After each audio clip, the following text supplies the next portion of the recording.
On the table, I would suggest you get into the sign trade, so I took his advice. Advice that has worked. Instead of a canvas, he paints on glass for a living, and it never gets old. When I'm out doing this, literally every time I touch the brush to the window, I'm still practicing. I'm still trying to get better and better and better. What I'm actually doing, I'm not so much focusing on the letters, I'm really focusing on strokes. Some letters are regular, some are irregular, so there's a spacing concept there. Then I got to the point where I could learn about layout, the total composition. So probably within about 2 years, I was able to actually do a completed sign. So it takes a while. It's not something you just learn overnight. Now I'm trying to eliminate lost motion. I don't want to make any unnecessary strokes. I want every time I touch the brush to the window, I want that stroke to count. I don't want to have to go back over, restroke or anything like that. So that makes for a rather fast completion of a job. And he is fast. LaMarr can do over 100 cars in a day.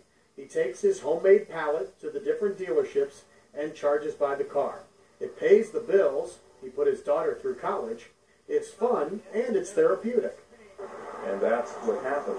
You kind of get into a state of consciousness where everything kind of disappears. It's almost, not almost, but it becomes a meditative state. And everything else around you disappears, basically. And time, you lose track of time. Speaking of time, the next logical question is, how long will he do it? I'm going to do it until the man upstairs says it's time to hang it up. When I get up in the morning, as I said before, I love what I do. And as long as I have my health and I'm able to do this, I'll do it because it's not work.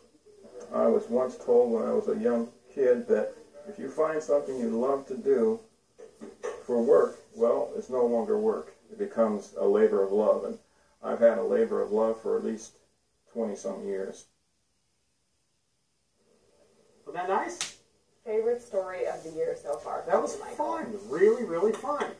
He wouldn't tell me how much he charges per car. I know everybody's asking, was he rich or is he, what is it? But as long as he's making a living doing something that none of us can do. He says, and if you're asking, well, does he consider that art? He does. He says there's art in everything. If you're mopping floors or washing dishes, if you make it an art, you make it fun for yourself, that's the way to go. He's obviously very proud of it, as he should be. So good job to you and LaMarr, too. All right. Thank you. All right. Coming up next, the